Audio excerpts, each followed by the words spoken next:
All right, so here we are inside the Sitting Bull mine, and we're going to do a quick bicycle tour the length of the main shaft. And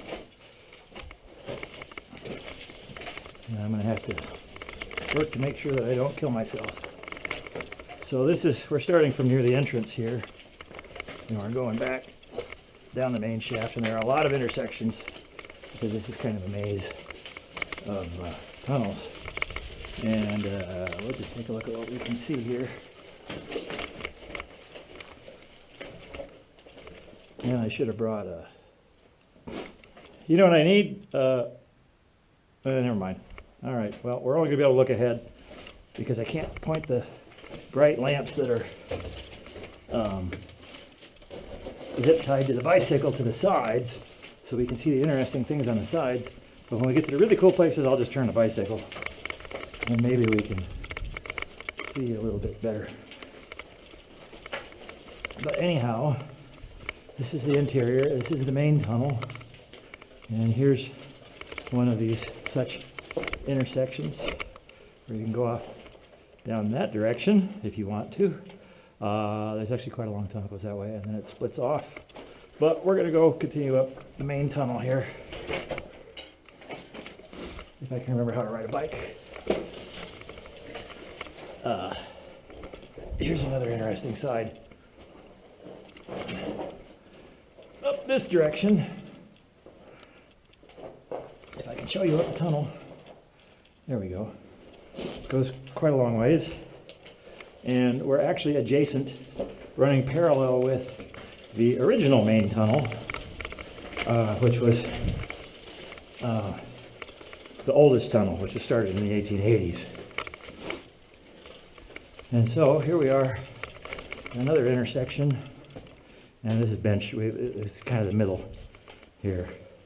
So there's another tunnel goes down off that direction, and actually drops in elevation because the formation, the contact that they're mining here, dips in that direction. So that's downhill that way. And we're almost to a nice little feature here. Okay, this here I call the office, but it's just we don't know what it was for. If they kept lamps and batteries in here or what, we don't even know when this was built. If this was built, the mine was operated for short periods of time. Originally opened in the 1880s, 1876 actually, and operated until the late 1880s, and then was shut down due to a legal dispute, and then reopened again and ran for a little while in the 1920s to not much good effect. And then in the 1960s, the local large mine Homestake came in and did some exploration. And so I don't know which one of those periods this was built. I suspect this was built in the 60s. And I have a picture of me, but just my finger sticking out here. And this whole thing was boarded over, and there was a door here. But the fungus that grows in here eats the wood. And so that's what happened to the wood. And you can see the fungus over there. That stuff, that white fungus, eats wood. So as long as you're not made of cellulose, it's not a problem. But if you're a piece of wood, you should fear the cellulose. There's another side, and like I said, because the dip goes the other direction, this is all uphill going this way. And that actually goes up and intersects with the old main tunnel.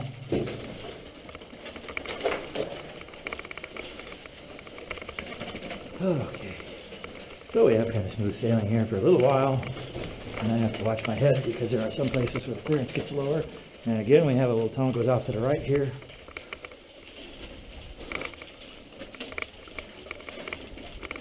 That's one of the head instructions I have to watch out for.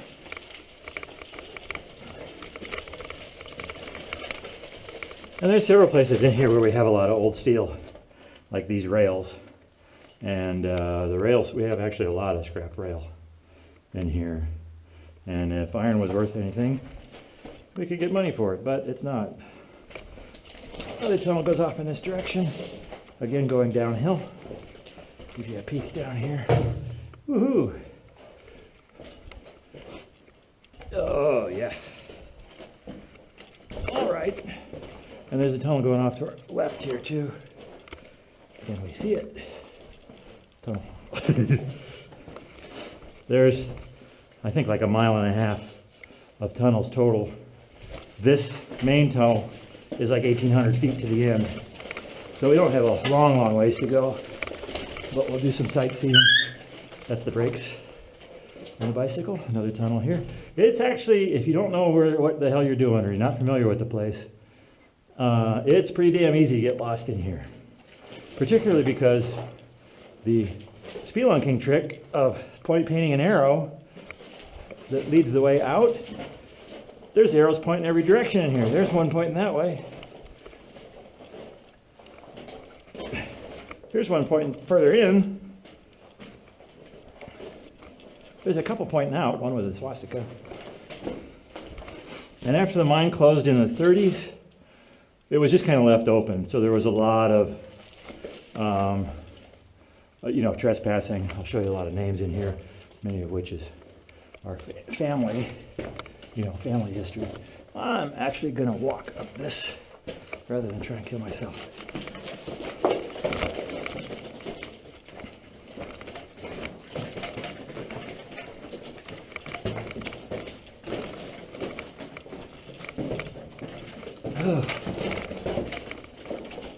And we're going uphill because that's the way the formation goes. So they were mining a contact between an upper layer of limestone and what they call porphyry, the granite or whatever the hell it is. Oh, you know what? I took a wrong turn because this is what we call the bad air drift. I was wondering why I was going uphill so much. This is the bad air drift. We don't know why it's called that. The air in here is not actually bad. But there's a lot of this fungus. This is where most of the largest quantity of this stuff is growing. And it makes these cool patterns on the wall like this. Anyway, like I say, it's easy to get lost in here, even if you've been in here 1,000,000 times. But fortunately, I can recognize the landmarks.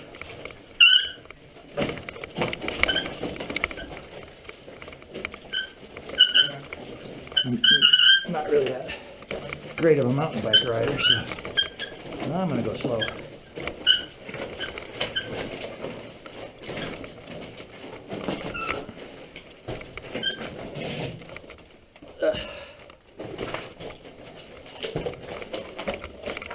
Okay, so here we are, back to the main tunnel, and we shall go this way.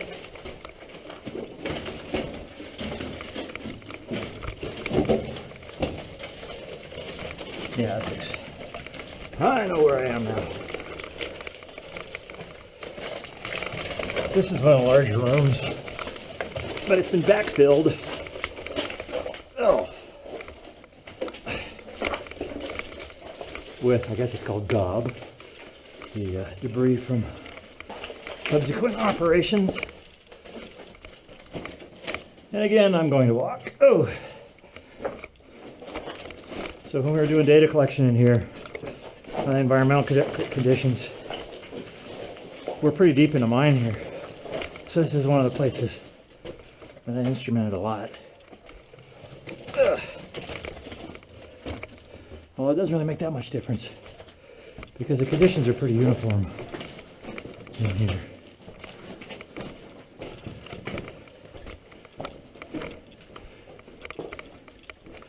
Okay. So I'm walking the bicycle here just because I don't want to get killed or damaged.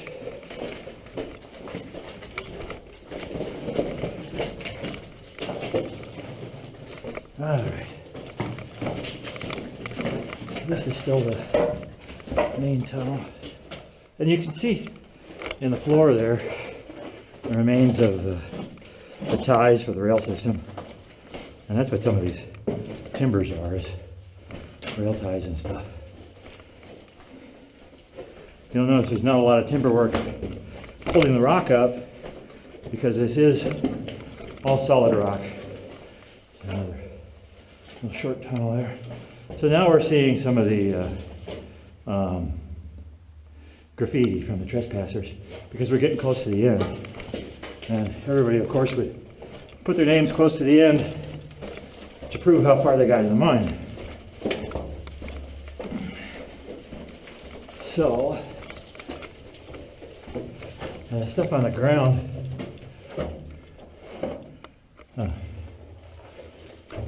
Hey, here's my bicycle tracks from last year. So, nobody's been back here since then. So I tried this last year. We didn't have near enough light. I don't even know that I do this year. But anyway. Okay, so this stuff on the sides here is, I believe, calcite or something that grows from the air and forms crystals and just grows out. And there's some places where it's really cool, where it's grown out away from the walls in some pretty cool patterns and stuff. There's a lot of places in here where there's some really cool crystal formations like that. So here we are at the end. Lots and lots of graffiti proving just how many people are willing to trespass.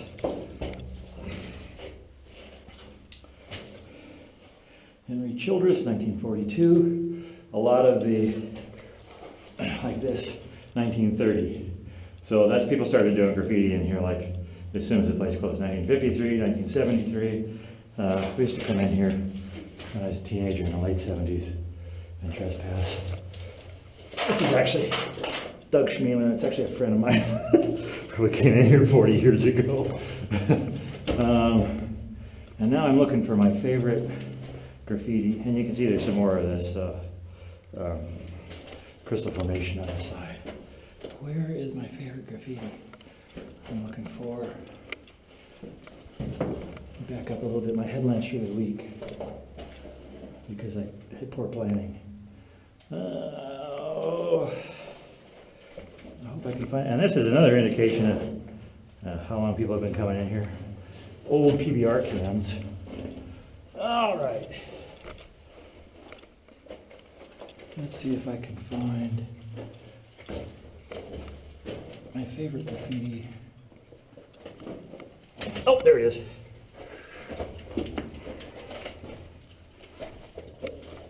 All right. So apparently, Thelma Mertz was well known to the family, and somebody later came in and said, "Does the trick." So there's identifiable graffiti from either family or people who family knew, people familiar to the family, and just residents and neighbors and stuff. And that sort of thing. So that's the length of the main tunnel. So we're 1,800 feet from the entrance right now, or a little less than that because we're farther, or we've moved up a bit. Yeah, we shall make our way out. Again, attempting to not damage oneself, particularly me. All right, and this is going to be put for a while. Get off the bicycle.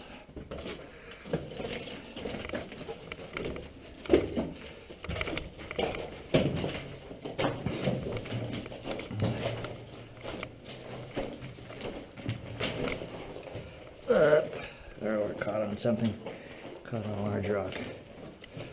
We're no longer caught on a large rock.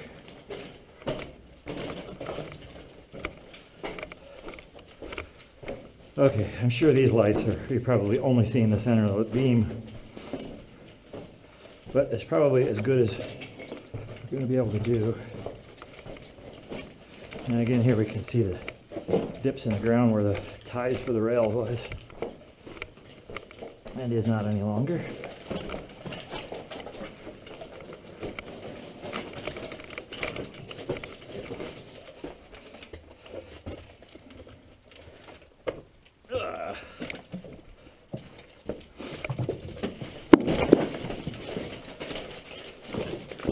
What the hell did I just knock over? Okay.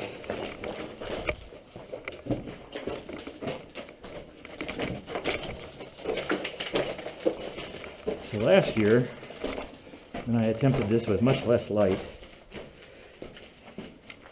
somewhere right along here, I crashed pretty hard.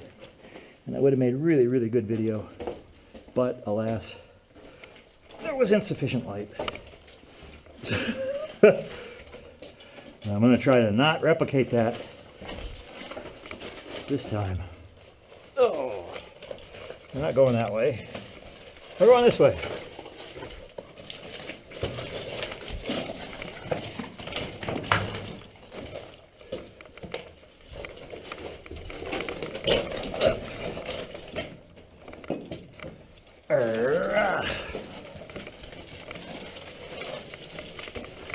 Should I try and jump off the ramp here?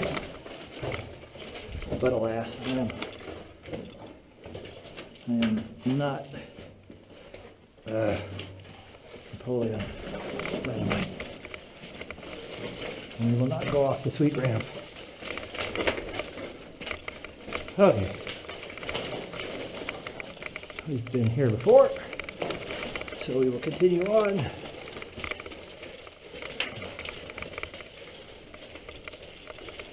So it's 42 degrees Fahrenheit in here and 90% humidity. And I usually come in here just with a sweatshirt because if you're moving around, there's no wind. And because the humidity is so high, it doesn't really feel cold. There's our bicycle tracks. Excuse me. So I'm actually sweating right now with just a sweatshirt on. It's 42 degrees.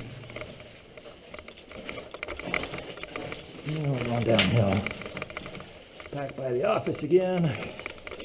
Back by the bench again. What is that? I think that's a water jug Jeff leaves there. Okay.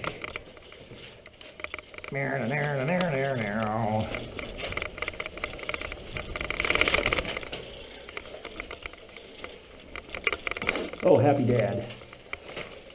And we turn left here.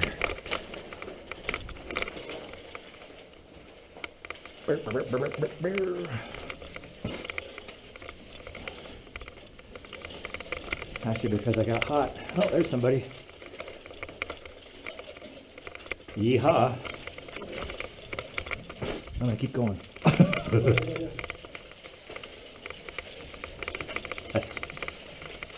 one of the random homeless people that lives here. Oh.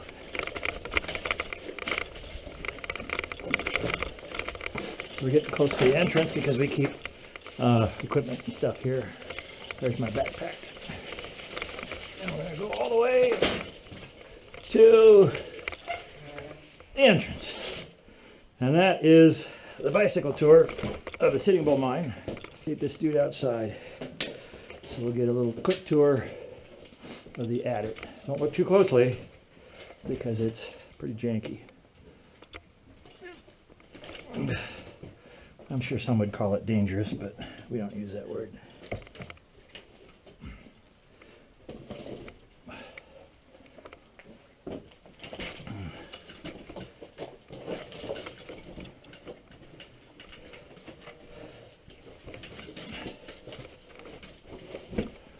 All right. And we actually lock ourselves in when we come in here so that people can't come in behind us. And we not know that they're in here, and then we lock them in when we leave. Yeah, I did it the other way. Bicycle. Oh, well, either way. Still works.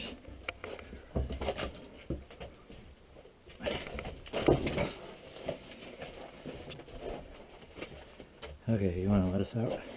Okay. Okay. Turn off the flashlights.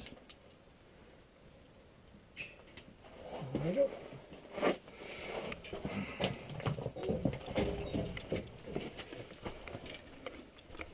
Okay, back to the light of day. Let's get out in the sunshine where we can see our fantastic illumination engineering on the bicycle, which I can turn these things off now. That one's on. That one's off. You should use, were these on high? Yeah. Yeah, they were, okay. All right. So that's that.